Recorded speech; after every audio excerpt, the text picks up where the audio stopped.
Hey everyone, welcome back to another video from a Man Talks NRL SuperCoach. In today's video, we're going through which teams have got the best draw from rounds 19 to 25, essentially for the rest of the season. This is going to be very important as we're running low on trades. We really want to make use of them and ensure that we target the right players from the right teams who are going to be having the most favorable games coming up. So definitely stick around for this one. And if you enjoy it, as always, really appreciate a thumbs up. Do please consider subscribing to the channel if you haven't already, and let's get straight into it. So this here shows every team's draw for the rest of the season from rounds 19 to 25, and I've sorted it in my opinion, what I think has got the best to worst. There are a few clubs that definitely stand out in terms of the best games. I have spoken about the draw quite a bit in my previous video, so it probably won't surprise a lot of you who have seen my videos in terms of the Newcastle Knights. I've harped on about it, that their end of the season is fantastic, and as you can see, I've ranked them as the top team in terms of ease of draw for the rest of the season. They have got the Roosters in round 19, but after that, their draw is amazing. Raiders, Broncos, Sharks, Bulldogs, Titans, and Broncos again. That's a fantastic run of games for the Knights, and hopefully will help them potentially get into the top 8. Following that, I've got the Warriors, who do also have a relatively tough match this week in round 19 against the Rabbitohs, but after that, Tigers, Sharks, Bulldogs, Broncos, Raiders, and Titans is a great run of games for the end of the season as well, so definitely looking at investing in the Warriors players. Following that, I've actually got the Bulldogs in third place in terms of the draw for the rest of the season. They've got one tough matchup against the Manly Sea Eagles in round 24. Apart from that, there's no real tough opposition in that run. Obviously, the Bulldogs themselves are not a great team, so it's very hard to kind of justify targeting a lot of their players. But maybe just keep that in the back of your mind. If you're looking for some real strong point of difference in, say, like a head-to-head final, or if you're chasing overall ranks, maybe you can consider someone from the Bulldogs, but I probably wouldn't recommend it overall, but just something to keep in the back of your mind for sure. Next up, Manly. So Manly obviously have got a lot of Supercoach relevant players like your Tom Trbojeviches, etc. Fortunately, their draw for the rest of the season is pretty strong as well. They do have a two-game stretch, which is pretty tough against the Melbourne Storm and then also the Parramatta Eels in rounds 21-22. Outside of that, though, their draw is really, really strong. So definitely still worthwhile, I think, investing in Manly Sea Eagles players. West Tigers, as I mentioned in last week's trade targets video, apart from this game against Manly in round 19 and in round 24 against the Panthers, they've got a very nice draw as well. Manly, Warriors, Bulldogs, Cowboys, Sharks, Panthers, and Bulldogs again form the rest of their season. Those two games against the Bulldogs hopefully deliver a lot of Supercoach points for like your Adam Deweys, etc. Obviously, the West Tigers themselves are not that great of a team, but definitely looking to target the fixtures if you can go with a West Tigers player. The Sharks and the Titans I've also got with pretty decent draws. The Sharks, though, the problem with them is that they've kind of fallen away a little bit in terms of their attack, and it hasn't looked so smooth in the past couple of weeks, but they do have some nice games, so hopefully there might be some points on offer for them. They've got the Bulldogs in round 19, which is a great match. Manly in round 20 is pretty tough, but then the Warriors, Knights, Tigers, Broncos, and Storm to end the season. Obviously, outside of that Storm game, pretty decent run. What I will mention about that Storm game in round 25 is potentially the Storm will rest a lot of their big gun players as they did last season in the last regular season match of the season. So it might be a very weakened Storm team, although we all know that Storm, without a lot of their first name players, are still a very, very tough team. But outside of that, Sharks draw overall is pretty good. And the Titans have a nice draw in the next couple of weeks, but it does toughen up a little bit towards the back end of the season. They've got the Dragons, the Bulldogs, and the Cowboys in the next three, which is really, really solid. Then they do run into the Storm and the Rabbitohs, and that is a bit of a tough game stretch. But then Knights and Warriors to end the season is not too bad. So I don't mind the Titans draw. Definitely, if I would be looking at their players, you would be looking at more in the next 3 weeks. So those are the kind of teams that I think have got the best draws to target. Obviously, the Knights and the Warriors, I think in my mind, stand out the most. If we go to the bottom there, obviously there are teams with very, very tough draws. The Eels definitely stands out in terms of like having a very, very tough draw to end the season. We've got the Roosters, Rabbitohs, Manly, Storm, and the Panthers all in the back end of the season. That is extremely tough. I mean, you've got the Cowboys in round 23, which is pretty decent, and obviously the Raiders in round 19. But yeah, overall, that draw is really, really difficult for the Eels. Raiders is also very difficult. Panthers isn't too bad. They have got easy games against the Broncos, Dragons, and Tigers, but Storm, Roosters, Rabbitohs, and the Eels as well. That's all of the top four. 4 of the top 6 teams. So definitely very tough for them. Although Panthers are obviously probably the second best team in the comp, so that does help a little bit. Same logic applies for the Storm. Their draw is not amazing. Panthers, Manly, Eels are 3 of the teams they've come up against in the last run of the season, but the Storm are that good that I don't think it really matters too much with a team like that. So overall, if we look at the draw, Knights and Warriors definitely stand out for me. Manly and Tigers are close third and fourth in terms of the best draw, in my opinion. The next part of the video, we'll just go through each of those teams that I consider with good draws and potentially some players that we can consider to invest in for the remainder of the season. So with the Knights, I've got 3 guys here. Obviously, there are a lot of other players that you can consider. I've put together these three. Two I'm very, very high on. One is a bit of a flyer, but if you're looking for a bit of a riskier point of difference, he could be an option. Kalyn Ponga and Tyson Frizell are the ones who I'm very, very set on, potentially as really, really strong buys for the rest of the season. Ponga, obviously, I've mentioned in my previous videos that I think he's probably the best fullback target outside of Tom Trbojevic for the remainder of the season. That draw, do I need to say anything more about it? Obviously, he had a very tough game against the Storm last week, so he's now got a very high break even, but that means in round 20 when the draw does open up for the Knights, he should be nice and cheap for us. Similar can be said for Tyson Frizell, who's at 524k, could be a very strong point of difference second row forward as well, and with Tohu Harris going down with injury, definitely a lot of talk will be around the second row forward position this week, and Tyson Frizell I think is a really strong point of difference option. He definitely has a very high ceiling, and I really like that draw for him as well, especially given that he plays 80 minutes on an edge. With Ponga fit and firing, hopefully that means that he gets some attacking stats as well, because he can hit really, really big scores if he just crosses over for the try line, because he has got a very good base, so very easily can hit those 90 plus scores. Dominic Young is the guy who I put as a bit of a flyer here at 307k with a -9 break even. The only reason I've got him here is that he's playing on the left hand wing, and that really is beneficial, as we can see in SuperCoach. Wingers are always on the end of a lot of these tries, and scoring the tries is how you get those big points. You just get a try and a line break that's already 27 points in one single play, and with that easy draw coming up, Kalyn Ponga feeding the wing, maybe Dominic Young crosses for a double in a lot of those games. Real point of difference play. Obviously, he's prone to some errors, as I noticed in last week's match. But yeah, if you're looking for a really, really big risk, maybe Dominic Young could be the way to go. So next up at the Warriors, I've got a few players here, like Cody Nikorima, Reece Walsh, and Adam Fanua-Blake.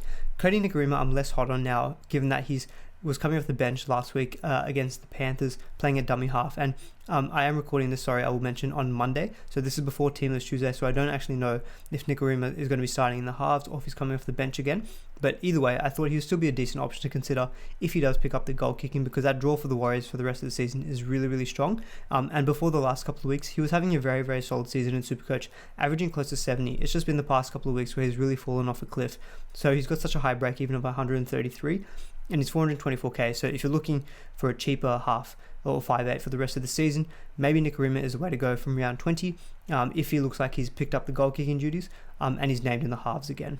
Reece Walsh, as kind of mentioned, he's a bit of a flyer as well in the fullback position. If he does maintain the goal kicking over Cody Nikorima, that definitely does increase his appeal because they've got such a good draw. You can see the Warriors scoring a lot of points, and therefore Reece Walsh can definitely add to his ceiling, which is already quite high, because we saw he can crack the 100 quite easily. He's very explosive. We saw last week, even against the Panthers, he scored 98 points, so a very, very strong option as well at fullback. I really, really like him, and he is a little bit cheaper as well than a lot of your other gun fullbacks, so definitely someone to keep in mind if you are looking to invest in the Warriors players, and also looking for a bit of a point of difference at fullback. Finally, I've got Adam Fanua-Blake. You could throw Matt Lodge in here as well. The reason I'm going with Adam Fanua-Blake over Matt Lodge is that he is a little bit cheaper by around 50k, I think, and I just think that Adam Fanua-Blake can possess higher upside compared to a Matt Lodge. It's strange to say, given that Matt Lodge scored like 116 last round and he got some attacking stats, but Fanua-Blake traditionally is more prone to that, in my opinion, than a Matt Lodge. At 484k, he still offers tremendous value, and without Tohu Harris now on the Warriors, I would expect Fanua-Blake to have a bigger role now in that forward pack, and with his tackle busting ability, his offloading, you can see those games against the Bulldogs and the Broncos, they're very, very soft through the middle. You can very easily see like a crash play where Adam Fanua-Blake just crosses over for a try, and then add that to his pretty decent base and power statistics, he gets close to a 90 or 100 point game. So I really, really like Adam Fanua-Blake as a buy. You could throw Matt Lodge in there as well. You could even consider a lot of the back rowers out of the Warriors as well. Josh Curran, we saw, has scored a few tries so far this season, as has Eli Katoa. So I do think there are a lot of options that you can go for in the Warriors. With such a good draw for the rest of the season, definitely I think there's a lot of people that we can consider as good targets to run with for the rest of the season. So I did mention the Bulldogs. I didn't want to just have no one. I wanted to at least be fair to them, because look at that. That draw is not horrible. Mainly in round 24 is a bit tough, but those other games aren't too bad. So I thought Josh Jackson potentially is a consideration. Obviously for him, the draw doesn't matter that much because he's purely just getting points in base statistics, but a 3-round average of 67, we can't just ignore that.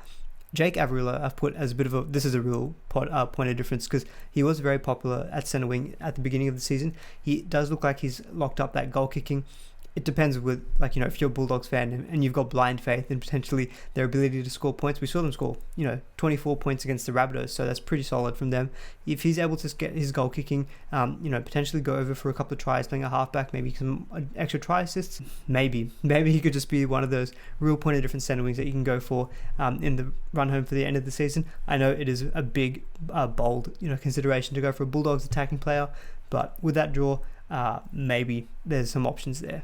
So Sea Eagles, as I mentioned, plentiful of options. I haven't even put Tom Trbojevic here because do I need to say any more about the guy? He's averaging 120 points plus. If you don't have him already, just get him in your team and do what I did. I had to wait so long until I got him, but it looks a lot better now seeing him in my team, so just do it. Cherry Evans, Josh Schuster, Ruben Garrick and Hamale Olukwatu are the 4 players that I've got here. Obviously there's plenty of other options that you could consider, but I think these are the 4 that most people would be going for in addition to Tom Trbojevic. As I mentioned at the top of the video, Storm and Eels is that tough 2-game stretch that the Sea Eagles have got, but outside of that draw is really, really solid. Cherry Evans, I think, alongside with the Jerome Hughes, is probably going to be that premium halfback that you can go for with really, really high upside and really good ceiling. He's going to be less owned than a Jerome Hughes, so that definitely does work in his favour as well. Josh Schuster, who I've been holding this whole time, he came back really, really strongly last match against the Dragons and came away with a 96-point game. I don't know if I'd consider him a buy at 5'8", because there's probably other options that you're going to consider, like your Adam Deweys and stuff, but definitely like someone like me who's held him until this point, I don't see any reason to move him on until maybe, say, round 21 potentially. If you don't want to play him in those 2 tough games in round 21-22, that might be a good time to switch. But I think if you've got other decent coverage, I think he's a very good hold for the rest of the season because they have got really great games outside of those 2 tough games. Ruben Garrick, for similar reasons. I mean, we spoke about him quite a bit already so far on the channel. He's very, very solid centre wing option, given that he's got goal kicking duties and a pretty decent base. He doesn't really give you that many low scores. And with Tom Trbojevic feeding him tries all night against the Tigers, Sharks, Bulldogs, Cowboys and Raiders, you can see big scores on offer for him. So obviously really, really like Garrick as a run home centre wing if you haven't brought him into the team already. Olukwatu, I will talk a little bit more in my trade targets video later this week in terms of a second row forward replacement for Tohu Harris. Really, really like his attacking threat. He's got a 3-round average of 79. With those easy games coming up against the Tigers and the Sharks, really like him as a buy.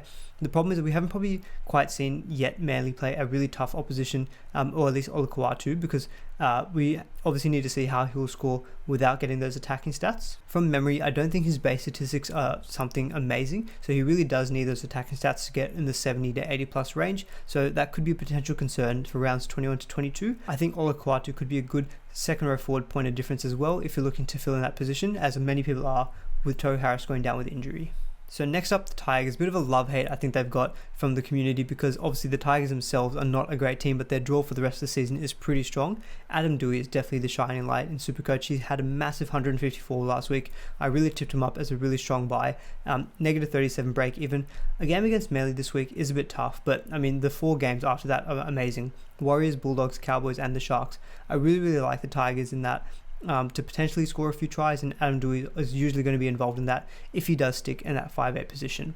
David Nofaluma is also someone I've mentioned. He's someone I've also been carrying through my centre wing, really only just for this run for the rest of the season. He came away with 80 last week against the Broncos, scoring a double, and the second try that he scored was a bit scrappy, but I'm happy enough with the 80 points that he provided. At 400k, he's such a good value in my opinion, and I think he's definitely someone you can consider because he is a former centre wing gun for SuperCoach. He's got really decent base statistics, and with those easy games coming up, hopefully he goes over for a couple of tries in that period of time to get a nice average. He's priced very cheaply, which is definitely the main appeal that I have for him. You could also throw a Dane Laurie into that consideration. With Laurie, I think he's a little bit more expensive than Nofaluma. I think it's one of those situations where if you've still got Laurie hanging around your team, definitely, in my opinion, is a hold. If not, I don't know if I'd be buying him. I think I'd probably just save the money and go for Nofaluma, or I'd look elsewhere at other teams. Finally, I've got Luciano Leilua potentially as a point of difference as well in the second row forward. He definitely also has high attacking upside. He's a very, very strong ball runner, so he definitely does get a lot of tackle busts and offloads. So I really like him in these easy matchups, potentially to score a couple of tries. We have seen him in the past go really, really big, over 100 points. So I think Luciano Leilua is a real strong point of difference second row forward if, again, you're someone who really likes chasing those high ceiling guys, because Luciano Leilua can definitely fall into that category. And with those easier games coming up for the rest of the season, I still think Leilua is a decent purchase. So next up, I've got the Sharks. A bit of a mixed bag with them because they've had a few easy games already in the past couple of weeks, but they haven't quite delivered from the Supercoach standpoint. So I don't think a lot of people are too hot on them at the moment, but we can't really disregard that draw because it is really, really strong. Bulldogs this round in round 19. Manly is a bit tough in round 20. Warriors, Knights, Tigers and the Broncos in the next month after that though is very, very solid. And round 25 is a Storm, but as I mentioned previously, it could be a weakened Storm side. Sean Johnson, I think, is the main consideration in terms of a Supercoach buy. I don't know if he's a really solid buy, though, at this point in time. I think a lot of people have already bought him in the past few weeks. Definitely have been unimpressed as well with his output in the past couple of weeks. Definitely seems like as soon as he signed that contract to join the Warriors next season, he's definitely kind of taken his foot off the pedal. He doesn't have to try so much, but I still think he could be decent value. It really, in my opinion, depends if he gets a goal kicking back. If he doesn't get the goal kicking, it's going to be really difficult for him to kind of get closer to that 65-70 point average that I think a lot of people were hoping for. He's more likely to get you a 50 to 55, I think. So it definitely does depend on that, which also does coincide with, I guess, the return of Matt Moylan, because you'd expect that when Matt Moylan comes back into the team, Braden Trindle drops out, and then Sean Johnson would pick up the goal kicking duties then. So hopefully that happens sooner rather than later, because I've got Johnson in my team, and I think a lot of people with trades running low, they may have to hold him for the rest of the season. But the benefit is that the games coming up for the Sharks aren't too bad. So hopefully Johnson can still do well. I just don't think he's an outright buy in my opinion. I'd rather be going at halfback for like a Cherry Evans or a Jerome Hughes for sure. We'll just touch on a few of the Sharks players in the backline as well. Jesse Ramian, Ronaldo Mulitalo and Will Kennedy are all players who've had some consideration. Look, I've got them here because that draw is very good, and if you're looking for a decent replacement in centre wing, looking maybe potentially to trade out Alex Johnston, Ramian and Mulitalo are people I've considered in the past as well. Ramian came away with a 68 in last week's game, so a pretty decent score. He's got very good base and he's pretty affordable at 477k. So I think he's a decent purchase, as is Mulitalo. I think Mulitalo is more likely to give you higher upside. So I think if you're, again, chasing that really high ceiling, you could go for a Mulitalo. Will Kennedy I've got here because he's had a very, very good Supercoach season to this point. But to be honest, I think at fullback, I don't think I'd be considering him, to be honest. Reece Walsh, in my opinion, is a better buy based on that draw. Kalen Ponga, again, a tier above him. So Will Kennedy, shout out to him because he's had a very good season. I don't think I'd be buying him though, when you've got other good fullback options ahead of him, in my opinion. So next we've got the Titans. As I mentioned with them, it's more about the next 3 games compared to, say, the run home in terms of the last month. As you can see, that last month is a little bit more difficult than the next 3 games, but if you're looking to really capitalize in the short term, you could go with some Titans players. Dave Fifita is the obvious standout here. He's 100% the best second row forward option to go for. He possesses an amazing ceiling. He scored 68 on the weekend. He probably should have scored more than that if he got that second try. No, I'm not still salty about that. No, I definitely am. But Fifita, definitely a great purchase as well. Corey Thompson in your centre wing. He had a very strong start to the season. He's just coming back from an injury, but if you're looking for a real good point of difference in centre wing, you couldn't go worse than a Corey Thompson because he's got a very good base. He breaks a lot of tackles, so that definitely does add to his floor. Dragons, Bulldogs and Cowboys in the next 3. Great matchups for the Titans. We've seen in the past that the Titans are a very attacking team. They score like 44 points against the Raiders. The problem with the Titans is their defense. But we know that they can score the points, which is, if you've got a Corey Thompson, that's all you really want him for. So I still think Thompson is a great buy. Mo Fotuaika is also someone who's put together a few good scores in the past few weeks. He's obviously performed very well in State of Origin. He's got a game that's made for Supercoach because he breaks a lot of tackles. He makes a lot of runs for the Titans as well, so he's got a pretty decent base, and with that tackle breaking ability, he definitely can offer big points and a very high upside in the front row forward, which is something that we rarely see. So I really like him as a decent buy. The problem is that he's pretty expensive, 559k. You can get a Payne Haas for cheaper. You can get an Adam Blake for cheaper. That's definitely the problem, I think, with the Mo Fotuaika. It would be more of a short-term buy with the Dragons, Bulldogs and the Cowboys in the next 3.